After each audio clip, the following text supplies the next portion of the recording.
जिघच्छा परमा रोगा संखारा परमा दुखा एवं यन्त्वा यथा भूतं निब्बाणं परमं सुखम। जिघच्छा परमा रोगा, जिघच्छा भूख, जिसको संस्कृत में जिघित्सा कहते हैं। संस्कृत में जिघित्सा, पाल में जिघच्छा। जिघच्छा परमा रोगा, भूख महारोग है, रोज रोज खाना पड़ता है, दोनों टाइम। संखारा परमा दुखा, संखारा संस्कार, इस जन्म के पूर्व जन्म के संस्कार। इस जन्म के संस्कार तो स्मरणीय हैं, पूर्व जन्म के संस्कार स्मरणीय नहीं, लेकिन उनका प्रभाव होता। संखारा परमा दुखा, संस्कार परम दुख है। संस्कार वासना खिंचाव, ये परम दुख है। याद हो करके दुनिया की उसी तरफ खींचते रहना, ये महादुख है।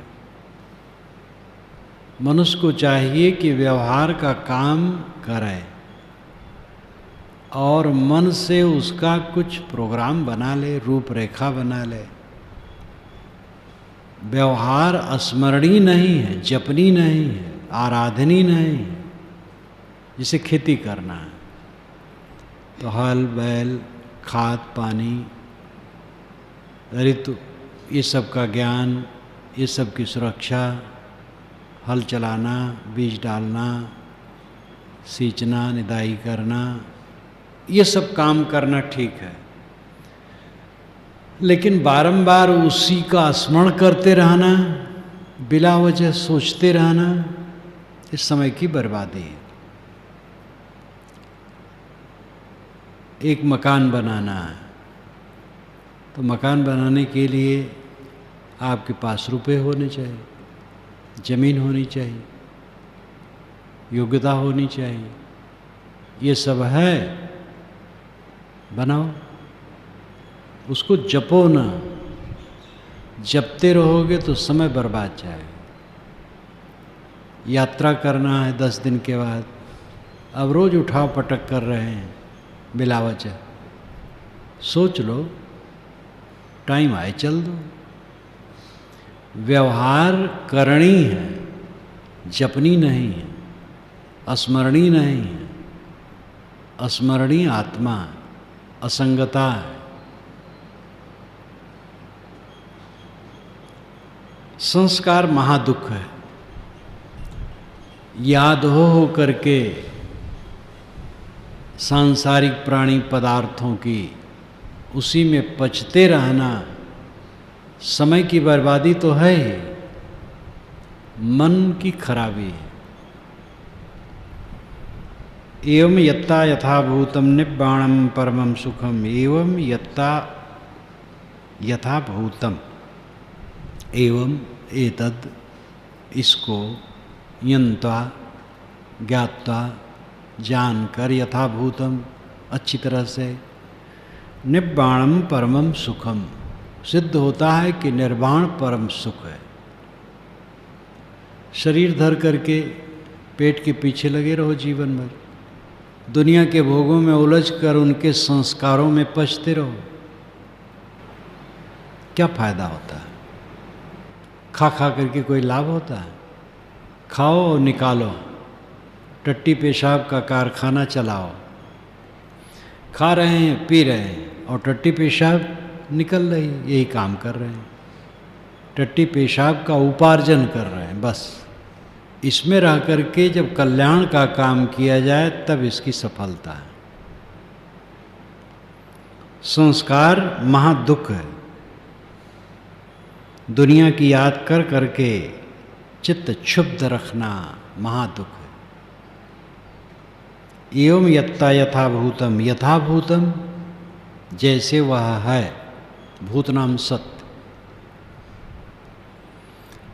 जैसे वह है, जैसे उसकी वास्तविकता है, यत्ता ज्ञात्वा जानकर निब्बाणम परमम सुखम। निर्वाण परम सुख सिद्ध होता है, जहाँ खाना पीना भी नहीं है, याद करना भी नहीं, कुछ प्रपंच नहीं है, प्रपंच शून्य, निर्वाण परम सुख है। देह में रहते रहते प्राणी पदार्थों की यादों में न पचना, विवेक में जागना, ये परम सुख है। आरोग्य परमा लाभा, संतुष्टि परमम धनम, विश्वास परमा याति निब्बाणम परमम सुखम। आरोग्य परमा लाभा, शरीर का निरोग होना परम लाभ है। प्रारब्धवशात कुछ रोग आ जाता है या घटना घट जाती है, चल रहे हैं ठोकर खा के गिर पड़े, गाड़ी ने एक्सीडेंट कर दिया और कुछ हो गया, तो ऐसा हो जाता है। अपनी असावधानी कहीं कही जा सकती है। ज़्यादातर रोग खान पान और बर्ताव की गलती से होते हैं, और इसमें हमारी सुवस्था है। खान पान और बर्ताव सही रहे तो रोग ज़्यादा नहीं होगा। खान पान और बर्ताव, खान पान का अर्थ यही है कड़ी भूख लगने पर खाना और संतुलित खाना, इतना काफ़ी है। उपवास लोग रहते हैं, कभी कभी उपवास ठीक है, लेकिन रोज उपवास रहना चाहिए, ये बहुत फायदेमंद है। रोज उपवास का अर्थ यही है कि पेट 4-5 घंटे के लिए एकदम खाली हो जाए। और संतुलित खाने से ऐसा होगा, संतुलित खाएंगे तो भूख, जब भोजन करना है कम से कम 2 घंटे 3 घंटे के पहले भूख लग जाएगी, और भोजन के समय तो खूब कड़ी हो जाएगी। और ये बहुत बड़ी उपलब्धि है, इसको साधने में सुख है। और फिर जब खाए तो संतुलित खाए, कड़ी भूख लगने पर हबक के न खाए, अविश्वास न करे, संतुलित खाए, तो फिर अगली मीटिंग में कड़ी भूख लगेगी।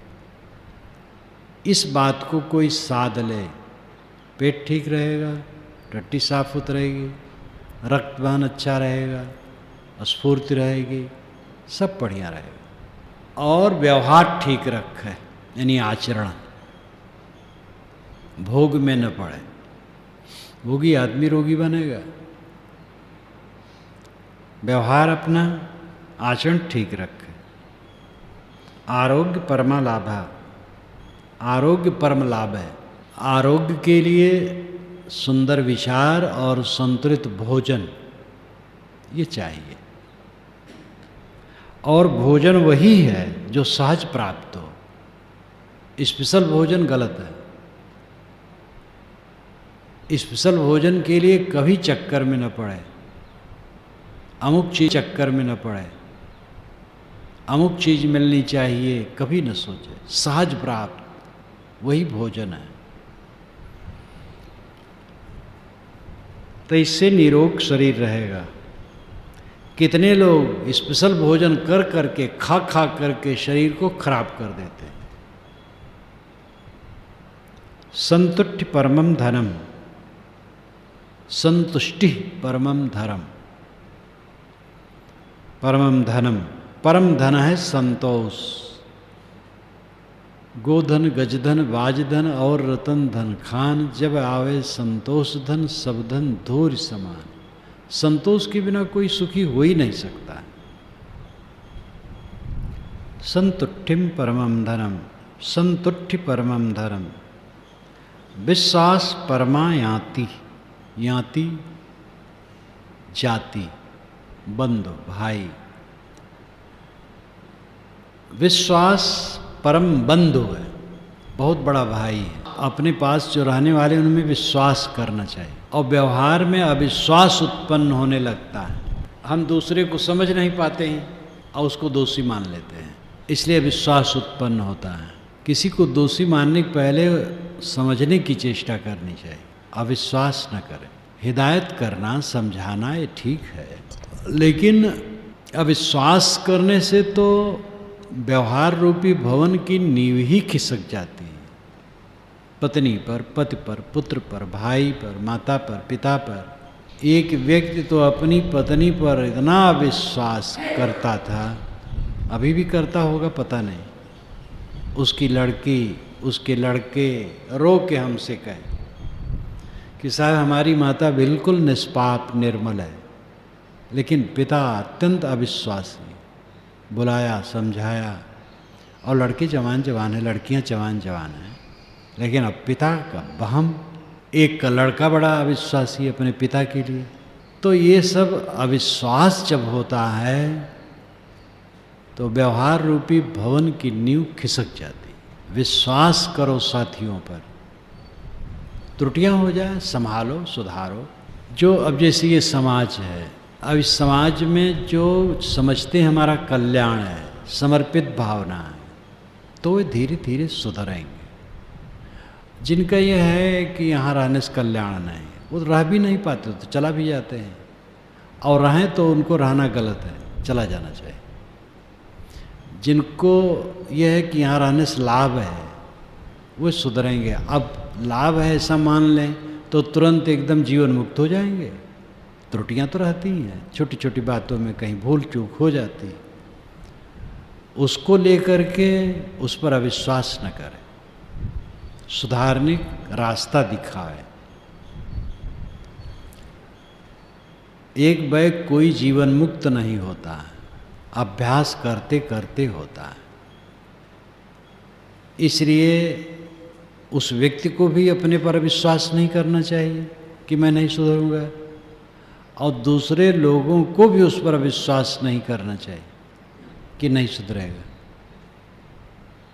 बस जब उसका विश्वास उठ जाएगा तब पतन हो जाएगा उसका। इस समाज में हमारा हित नहीं जब ये हो जाएगा तब फिर पतन हो जाएगा। उसका विश्वास है तो धीरे धीरे सुधरेगा, और दूसरों को भी चाहिए उसके लिए हमदर्दी रख के अविश्वास न करे, मोह न करे। अब बहुत मोह कर डाले, बिल्कुल बेकार की बात। मोह कुछ भी न करो और अविश्वास भी न करो, बस बढ़िया रहेगा। तो आदमी या तो बहुत मोह करता है या तो अविश्वास करता है, ऐसी में सब कला है। विश्वास परमायाति, विश्वास परम ज्ञाति, जात भाई बंधु। निप्पाणम परमम सुखम, निर्वाण परम सुख है। निर्वाण है प्रपंच शून्य मन का हो जाना, अनासक्त। कुछ यहाँ हमारा नहीं है, कुछ भी नहीं, कोई उद्देश्य नहीं रहा संसार के लिए, बस अपने में मगन। ये निर्वाण है, ये परम सुख है।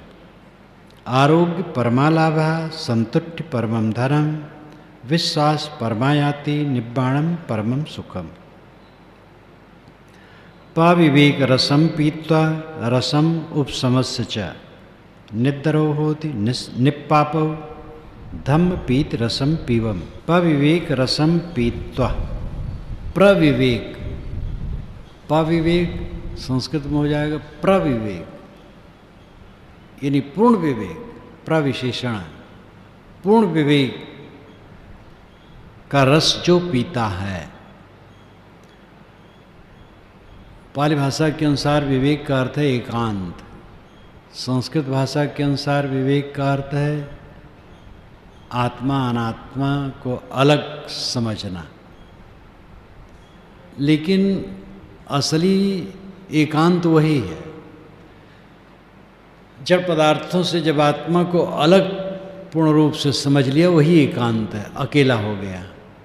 देह से एकांत मात्र काम नहीं देता। जंगल में जंगली लोग बहुत रहते हैं, आदमी, जानवर रहते हैं तो खैर जानवर तो जानवर है, लेकिन आदमी भी, जंगली आदमी जंगल में खूब रहते हैं। तो उनको एकांत का कोई लाभ थोड़े होता। कामी एकांत में जाए तो कामातुर होगा। विवेक पविवेक रसम पीत्वा, प्रविवेक रसम पीत्वा, पूर्ण विवेक का रस जो पीता है, पूर्ण विवेक अपने आप को असंग कर लेना, देह संबंधी प्राणी पदार्थों से अपने आप को अलग कर लेना, ये विवेक रस पीना है। रसम उपशमस्य च, और उपशम का भी रस पीता है। उपशम का मतलब है राग द्वेष की निवृत्ति, चित्त की पूर्ण शांति, चित्त की पूर्ण शांति का रस पीता है, शांति का रस पीता है। और धम्म पीति रसम पीवम, पीवम धर्म प्रीत के रस को पीता है, धर्म प्रेम के रस को पीता है। धर्म प्रेम का रस क्या है? अपने पर संयम, दूसरे के लिए शील का बर्ताव, ये धर्म प्रेम का रस है।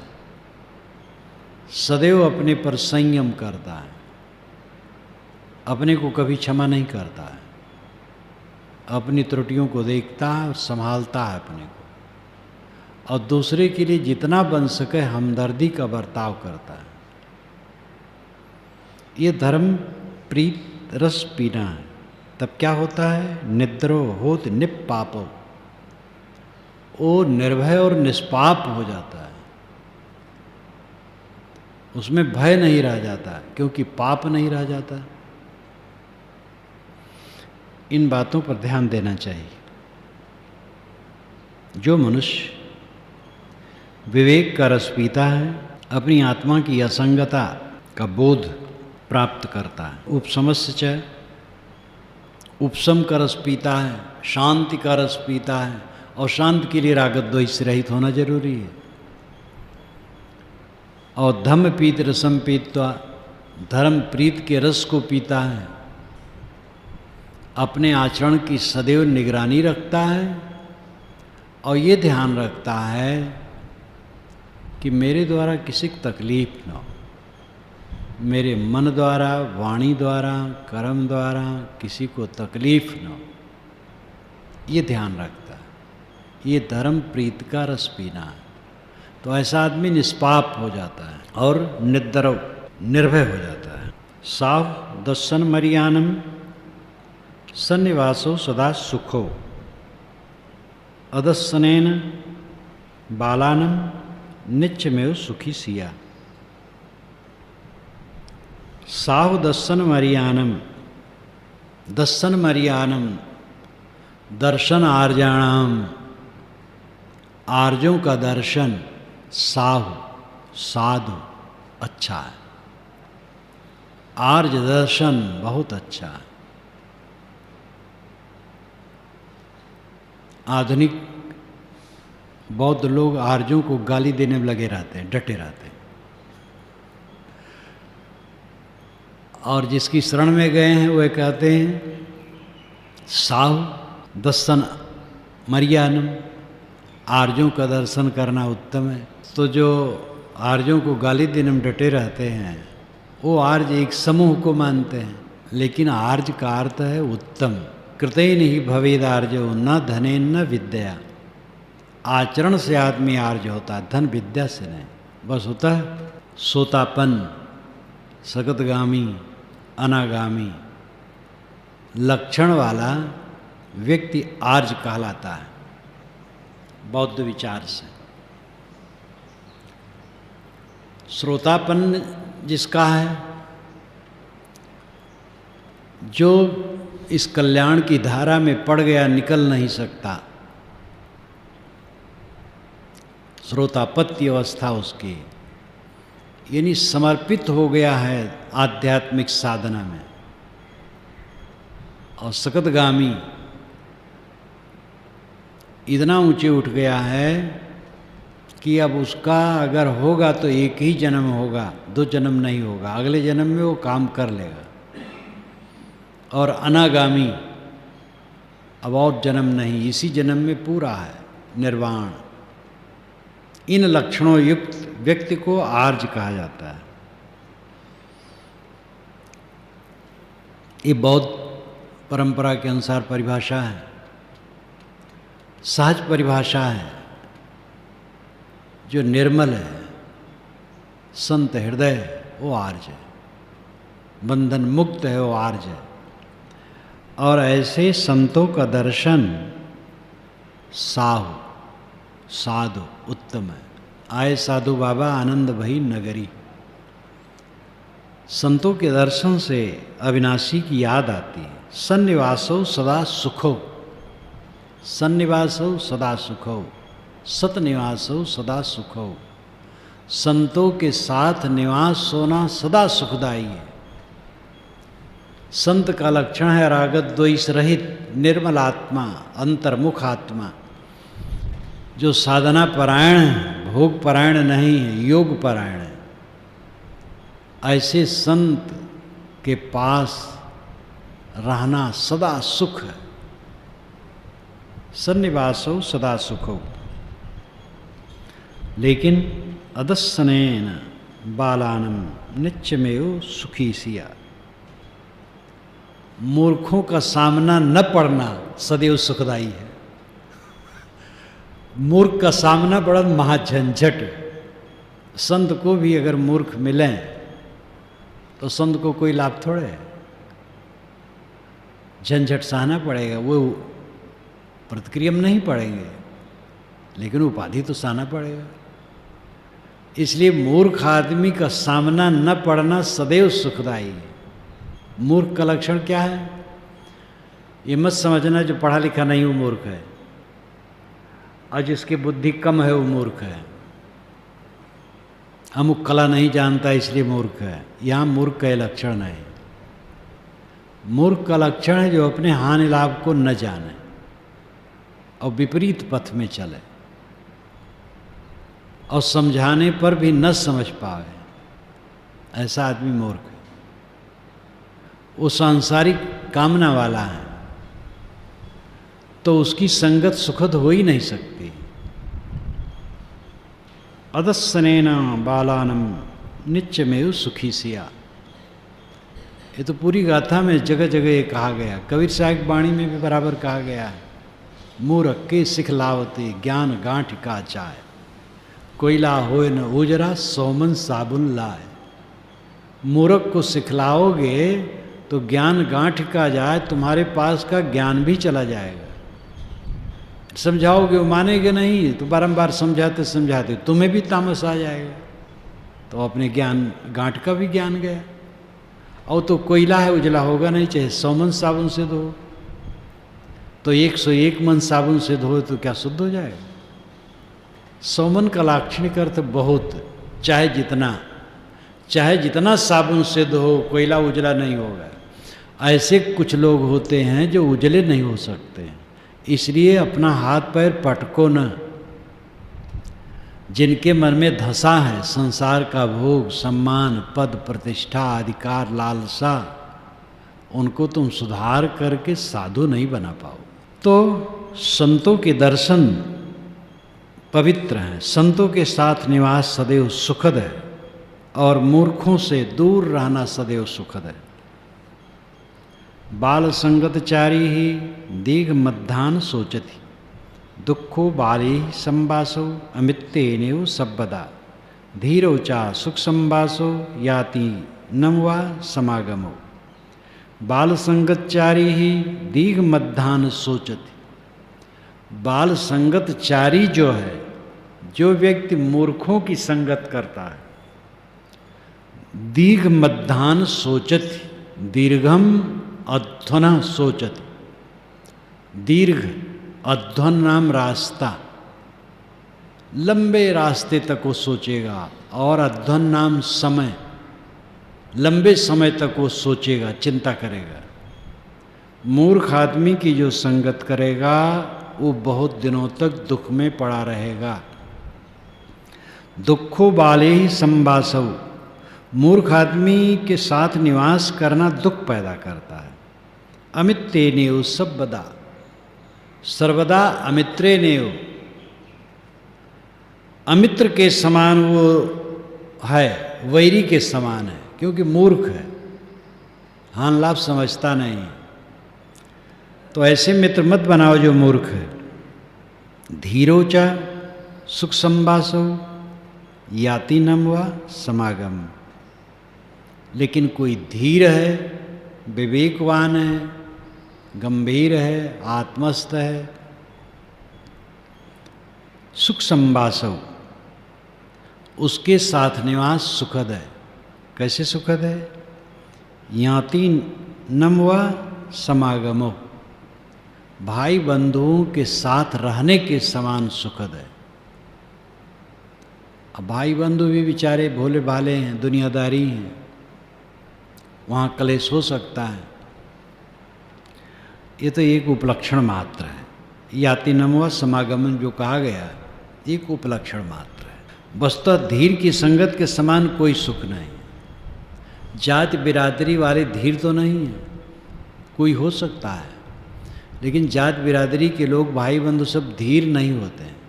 धीर का मतलब विवेकवान, धीर का मतलब आत्मस्थ, आत्मलीन। इसलिए आत्मलीन संतों की संगत सदैव सुखद होती है। बाल संगतचारी ही दीर्घ मध्यान सोचती, दुखो बाले संवासो अमित्तेनेव सबदा, धीरोचा सुख संवासो याति नम वा समागमन। तस्मा ही धीरंच पय्यंच बहुसुत्तंच धोरेशीलम वतवंत मारियम तम तादिशम सपुरुषम सुमेधम भजेत नखत पथम व चंदिमा। सब कुछ कह देने के बाद इस वर्ग के अंतिम गाथा में